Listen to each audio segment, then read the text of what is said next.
Good afternoon. One second. Loading.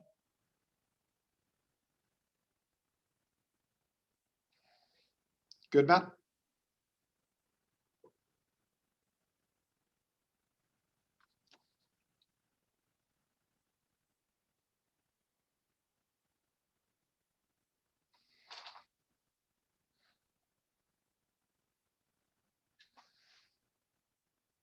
Good afternoon. Welcome to the 2021 USCAA business meeting.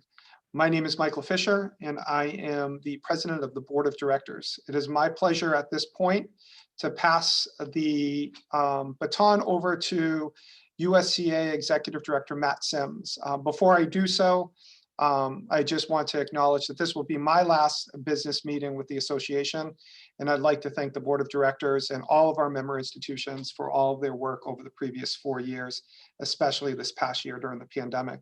The board will be in very good hands with Ryan Airy, and Ryan will be officially introduced at the end of this meeting, and we'll have some words for the board. With that being said, Matt, I'll pass it over to you. Thanks, Mike. And Mike, I just want to recognize your outstanding work over the last 4 years as board president.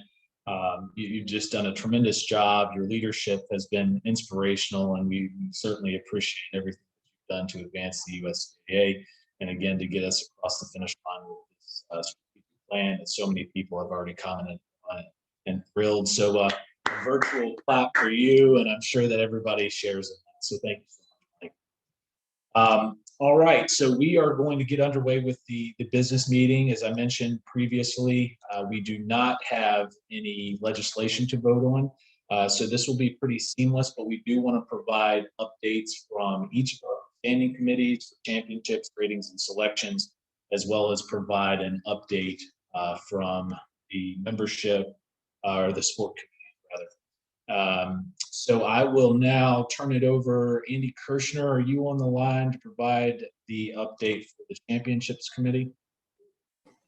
I am here, yep. Thanks, Andy. Go ahead. Okay, give me 1 second, get my notes together. Okay, yesterday the committee met. Our recommendations are as follows. On basketball dates, the committee recommends the use of the later dates provided for 2024 and 2025. The committee would prefer the later dates in 2023, but feels March 5th through 9th may fit in our normal time frame. Golf championships. The committee recommends keeping the status quo for qualification standards based upon limited discussion from the membership. The committee also recommends live scoring to be available during the event and for the national office to identify ways to shift responsibilities from participants and place it on the staff and or coaches. For championship banquets, the committee recommends discussing the topic with SAAC, but suggests providing SAC with alternative options to consider. The committee feels strongly that recognizing student athletes is important and must be done in some capacity. This does not mean it needs accompanied by a full meal. A more social event that is also shorter would be an option. The committee discussed several social concepts and will share those with the national office. Championship programs. The committee strongly recommends transitioning towards a digital program for all events. We also recommend offering a pre-order option for programs similar to the championship t-shirts, and also printing a limited number to be available on site for those people who still prefer a physical program. For new awards, the committee recommends keeping the Athletic Director of the Year award separate and adding additional awards. Additional award preferences include SID of the Year and Administrator of the Year. The SID of the Year, with the growing presence of social media and websites, these positions are becoming more visible and create forward-facing content that significantly impact the program. These staff members should be acknowledged. For Administrator of the Year, to encompass additional support staff, including but not limited to assistant athletic directors, administrative staff, athletic trainers, other medical personnel, etc. For in-game, post-game media, the committee suggests expanding this program to all events. However, it is appropriate to set parameters and expectations prior to each event. It is recommended to communicate with coaches and administrators prior to the event to get names of the best possible candidates to interview, as well as get names of anyone who may want to opt out of these types of interviews. Communication should then be made immediately following a contest to select an individual for an interview. If interviews are to be meant to be live stream broadcast, a cooling off period as discussed during the town hall is difficult as the live stream and its viewership are not going to remain on for more than a couple minutes after the completion of the game. If a cooling off period is the direction the national office takes, interviews should be considered to be exclusive content for social media pages, as the broadcast would be difficult form to showcase these student athletes. For track and field status, the committee will continue to meet in track and field trends within the association.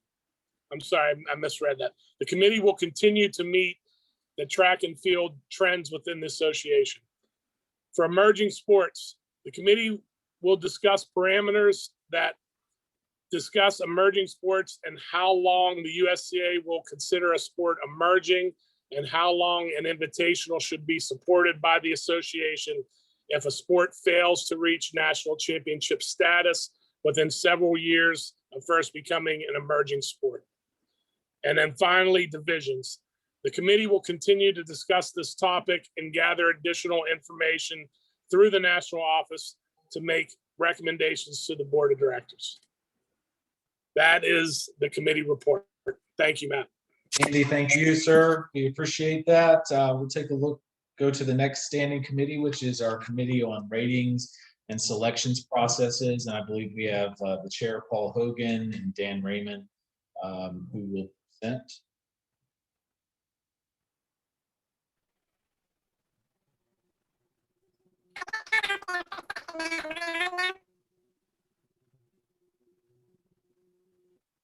Having a little difficulty with the sound there, Paul. We can see you now.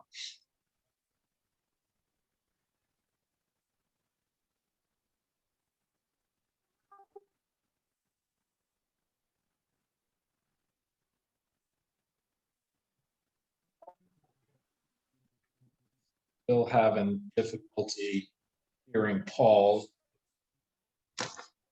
We're prepared to do the read off if necessary. Let's give him one more second.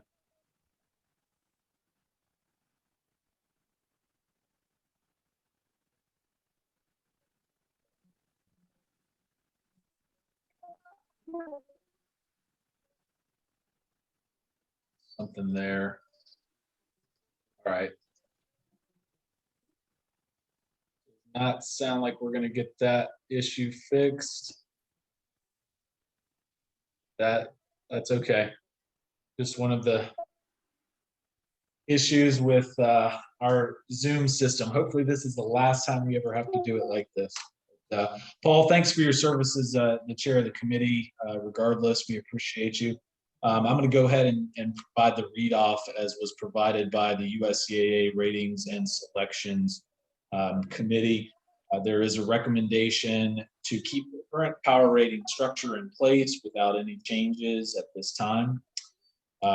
In reference to the overview of the selections process, the committee is recommending the USCAA look at more transparent processes to provide coaches and athletic directors with education and review as schools prepare to reopen for the 2021-2022 fiscal year, and to provide re-education of really everyone in the process.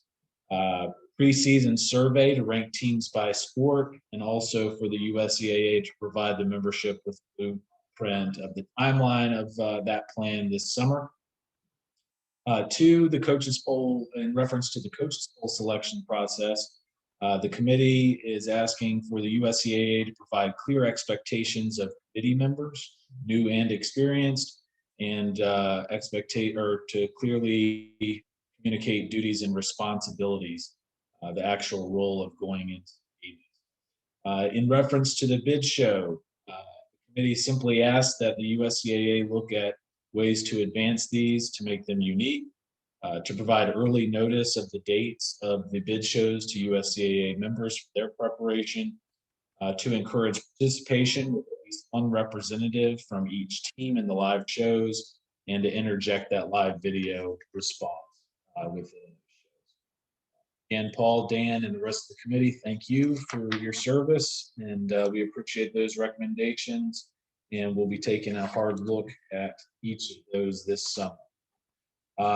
As with everything, the USCAA will communicate out to our membership where we go from those recommendations and any changes to processes moving into fiscal year 22 and 23. With that said, I'll turn it over to Director of Champions, BJ Burgess, who will provide updates from the various sport. Thank you, Matt. We did have most of our sport committees meet throughout the week on the popular town hall topics. And I'll just briefly summarize some of the feedback that we got from each of those committees. Concerning the basketball dates, women's basketball was actually in favor of the later dates, much like our championship committee was. Men's basketball, however, did favor the earlier dates for the continuity of the season to allow for a smaller break in action. But they did also acknowledge that those later dates do allow for a better selection process from the national office standpoint. Concerning the championship banquets, we did have a very general consensus, I think, that we don't want to completely veer away from a separate awards event. A lot of the feedback that most of the committees were giving us was that they still wanted an awards-centric event. However, it didn't necessarily need to be a sit-down dinner. And some of the ideas that came out of that were to do something similar to an ESPYs style award show, or to make it a social event where it was a little bit more interactive. And I want to applaud our softball committee specifically for pointing out that moving to an integrated event that solely relies on the home run derby does present issues, should we have any issues with the weather. So great forethought there from the softball committee on that. Moving to the concerns about the championship program, our sport committees do feel it's important that our student athletes have access to that hard copy. It is a tangible takeaway that they're able to keep from each of their championship experiences. However, they also acknowledge the importance of moving to the digital format. And if we could find a hybrid option, that would probably be the best way to go, so long as people do have an option for a hard copy and or the digital copy. In terms of the new awards, we did have a few recommendations from our sport committees there. They all acknowledged that representing our athletic director of the year is special and important, and that we should maintain that.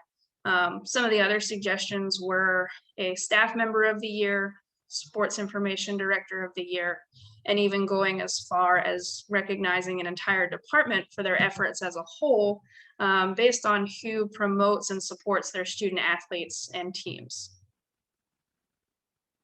Much like the championship committee, the feedback on the in-game and post-game media was consistent across the board.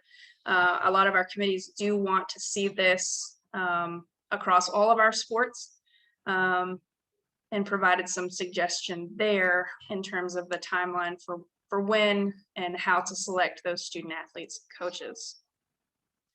One of the topics most provided feedback on was, of course, the issue of the separation of divisions.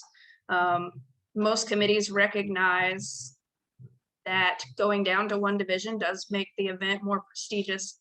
However, there's still a lot of concern across all of our sport committees about the level playing field. And should the association decide to move to a one division format. They would want to ensure that there is a way to maintain balance between the scholarship and non-scholarship program, and providing some stipulations for those schools who would still be able to provide scholarship. But they also recognize that there's still going to be a disparity there between the Division I and Division II. But they definitely provided us some great feedback on their recommendations there. In terms of ratings and selections, we got some good feedback about more involvement and better involvement on the coaches polls. And as far as the rating scales, there was a very large response from several committees moving to a computerized system, hoping that it would even the selections process and ratings for our teams throughout the season. And with that, I will turn it back over to Matt. Thank you. Thanks, BJ. And as a member-driven association, we do appreciate the recommendations from each of our committees, and we thank everybody for their service. At this time, I do want to welcome our incoming president, Ryan Erie. Ryan, come online. Ryan, for those of you that don't know Ryan has a long-standing history with the association. He once was the director of championships for the USCAA. He served as athletic director at a USCAA member institution, and now serves as the commissioner of the Penn State University Athletic Conference. He's the association from really a lot of different angles, and we're looking forward to his leadership moving forward over the next 3 years. Ryan? Matt, thank you very much. I really look forward to assume this role and take us into a new era. But before that, I do need to thank Mike Fisher, our outgoing board president. He has been phenomenal over the last several years since I rejoined the association and came on board. The strategic plan, his leadership through all of that has been fantastic. And I've learned so much from him, and look forward to continuing to get his thoughts and opinions and ideas as he'll transition to a position on our past president's council. So Mike, thank you very, very much. It's been fantastic working with you, and I look forward to continued dialogue. And we also welcome your institution to the USCAA, York County Community College, as a new member for the 2021 and beyond. So again, thank you.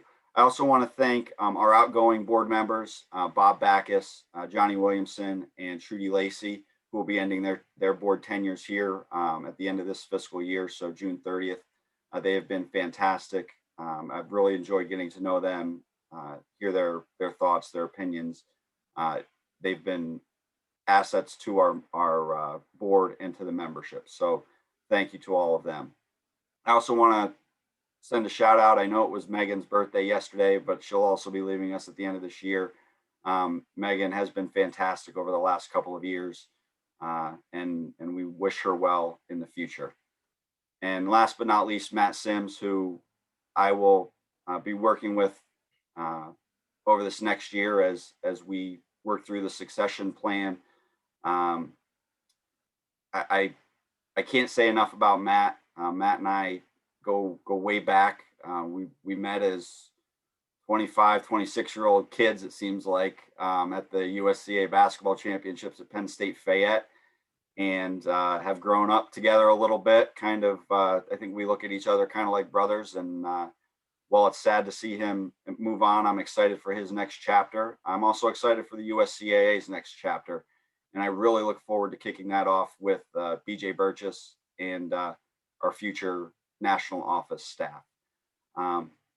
With that said, we did not have any nominations for new board members this year.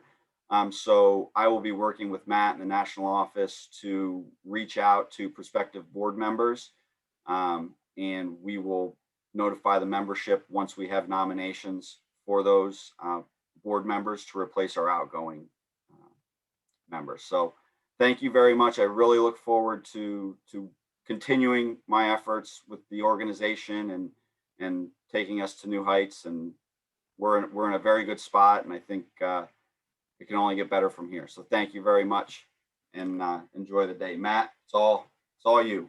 Ryan, thank you very much. Generally we would provide some physical awards to these outgoing board members, and Ryan mentioned those. I just want to recognize Andy Kirshner, who will move out as past president. Andy has served this board dedicated actually for a decade now, for 10 years.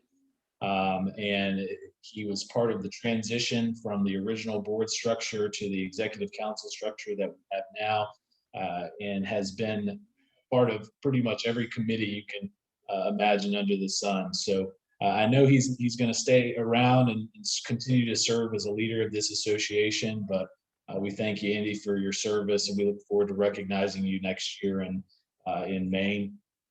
Thanks to everybody for joining us for this virtual convention. Again, as I mentioned at the top of this convention on Monday, the fact that you're here means that you care, that you want to engage in our strategic plan and the mission of the organization. You want to carry us forward. We appreciate that so much. We encourage you to contact our office anytime you want to get involved more, anytime your coaches want to get involved more. We love that, and we want to continue to make this a member-driven organization and drive it forward.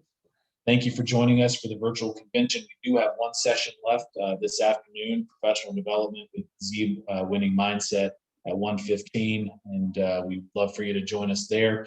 We will have a full convention report coming out by the end of the week that will have recorded sessions from each of the sessions here at the convention, as well as readouts on a lot of the other sessions, strategic plan. Thank you very much, and everybody take care.